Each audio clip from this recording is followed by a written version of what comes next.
Hello, happy Friday. Woo woo.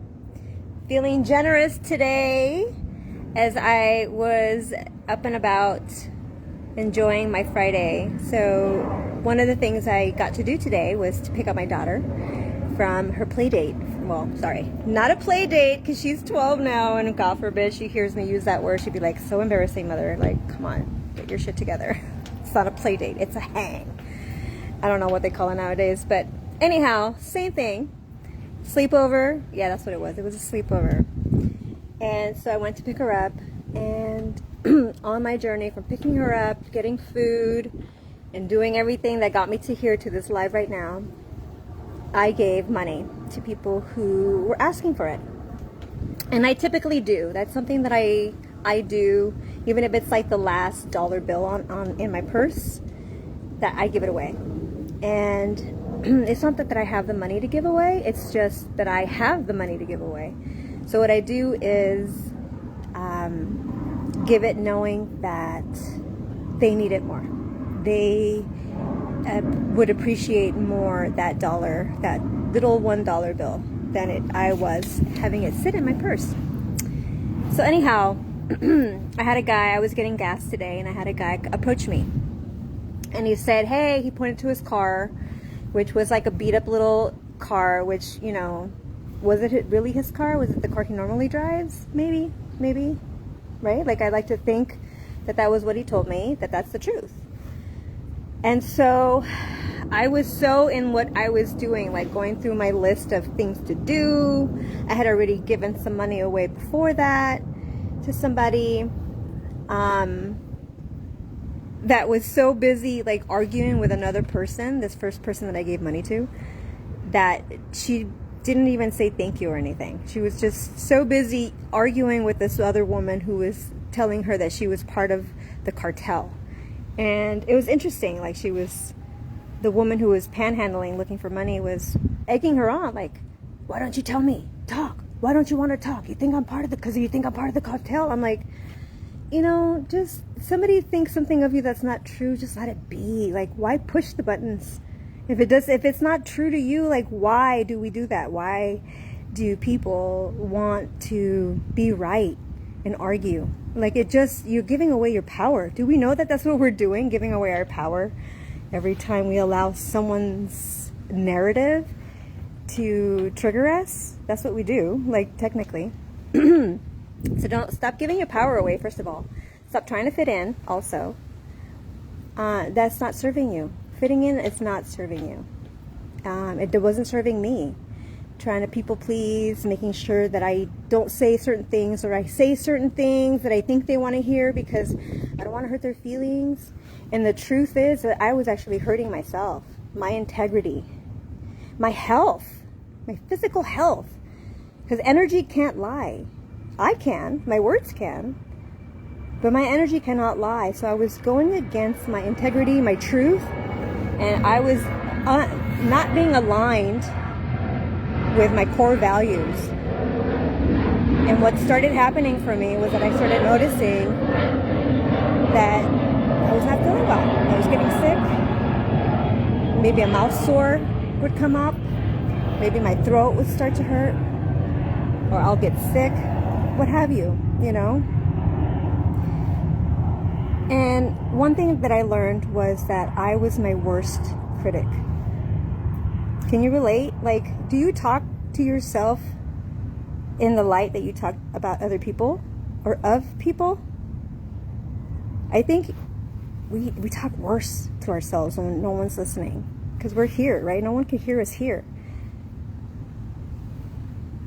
And if you know anything about who we are as a biological being, we're 70+% water.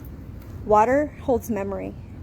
It actually can change and manifest itself into a beautiful, crystallized, healing, glowing perfection, or it can be this horrible, distorted, ugly, like blackness, poison, like moldy, like disintegrating, decaying. So people who stress out and to talk negatively about themselves end up getting very quickly aged, in my opinion. I've heard so much research now because it actually energetically weighs us down. So there's more gravity on us because emotionally we just are being so hard on ourselves, holding so much guilt and shame. And if you've ever seen the vibration scale, it looks like a funnel. It's like the lowest too. Shame, guilt, anger, they're the lowest vibration. And there are forces out there wanting more fear, more shame, more guilt to completely take over our minds, that we actually have a malfunctioning in thinking. Because we keep thinking we're not good enough. We keep thinking that we need to have certain things because we keep comparing. I find it interesting that connection issues happen when the truth is being spoken. Because there are definitely forces out there that don't want the truth to go and be told and be known. It's known as woo-woo, it's out there. No, it can't be real because we're programmed to think that we're just this biological being.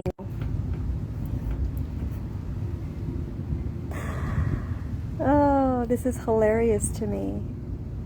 This is hilarious. Like, pay attention, guys. Pay attention. Something bad happening and it happens. Congratulations, you're a manifester. Why don't you manifest something positive in your life? Because you don't believe it, first of all. You could say it till you're blue in the face, but subconsciously you don't feel worthy of it. So work on yourself. Hi, friends. Julie, if you're watching and you can hear me, I don't know if there's a way to send me a signal. You have a smoke signal you can send me? Hi, Julie. Thanks for watching. Do you relate to anything that I'm sharing? Does this sound like anybody you know, like yourself? Maybe you've been there. Maybe you've transformed and had an identity shift because you've had an awareness about your truth. And it's really the only way that you can really see change is to go inward and start with you first. And it's the hardest thing, but the simplest thing. And it's something that only a few have the courage to be vulnerable enough to do that. And to do that in front of other people. Like I was in what they call a container, right? It just means a training. It's like either in a room or in a Zoom or anything. And I learned about the importance of really releasing our insecurities, those things that we hide about ourselves, those things that we think are shameful, that we really are guilty, feeling super guilty about. And then having a safe space where we all are sharing that we're guilty of certain things. And then feeling loved and not judged in the process was so empowering, freeing, and it allowed a way to connect with people on a level that I really saw a oneness within all of us, because we all were the same, carrying around our fears, wanting to fit in and only wanting to be seen and heard and accepted. And it was a beautiful thing, and we don't have that. I think that the way that we are now being programmed is social media, even COVID had created a separation and a divide, and politics and religion, all that stuff. It feels to me like it's set and designed for creating divide, when all we really want is community and to be seen for our differences and to be loved for them, not in spite of them. Like, I don't want to argue with you because I'm right about how I feel about something. I want to argue the point until I'm like, hey, I'm open to hearing your point. If you come from a place of love and understanding and choosing the relationship and coming together to find a solution as opposed to coming together to be right.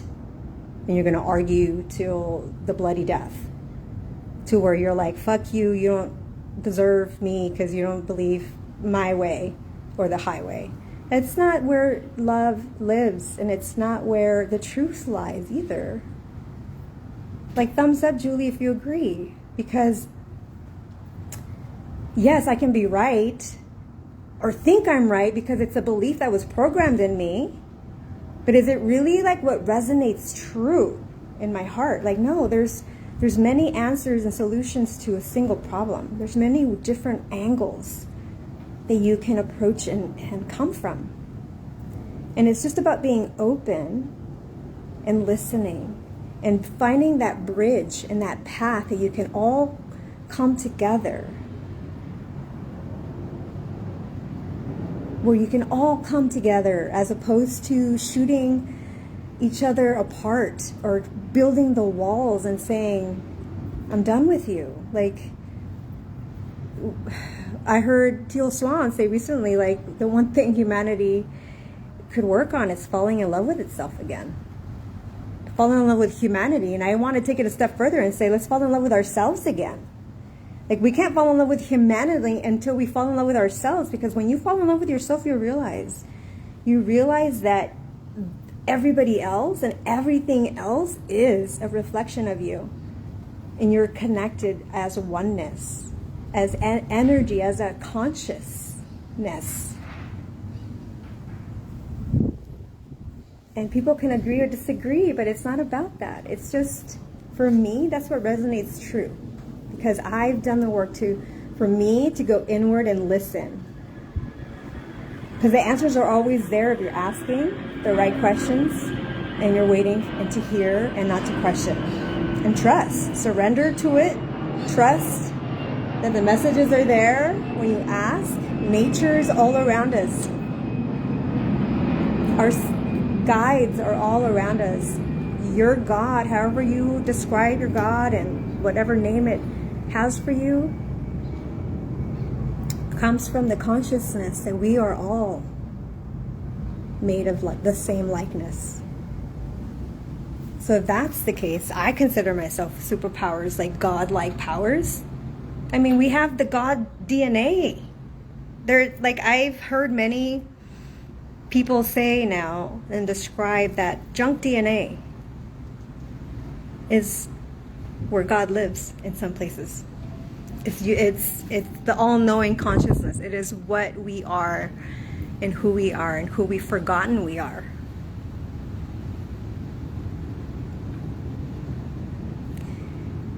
We are incredible beings of light that can manifest matter through our words and thoughts and intention. So my invitation to you is to consider, where has your intention been lying?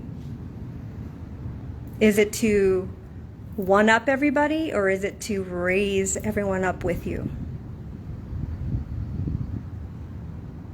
Because it really makes a difference on, like, your true fulfillment.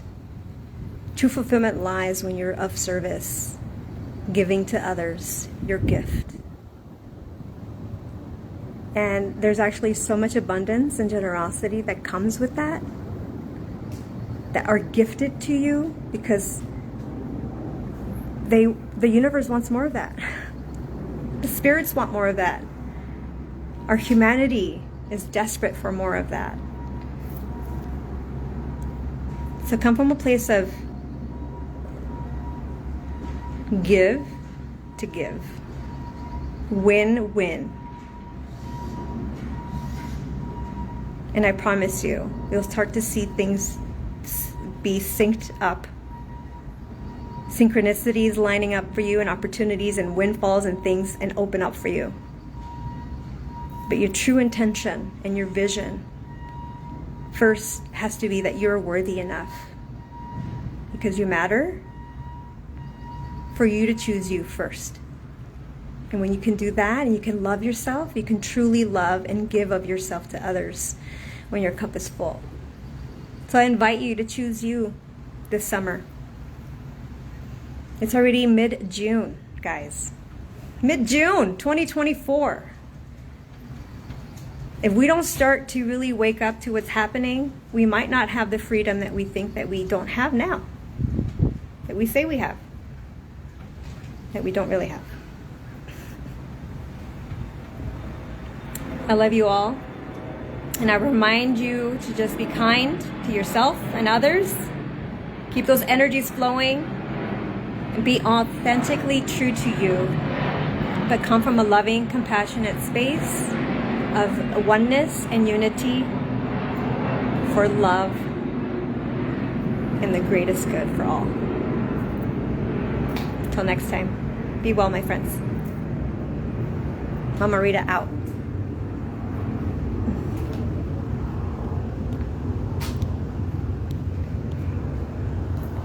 Slow connection stopping me from stopping the light.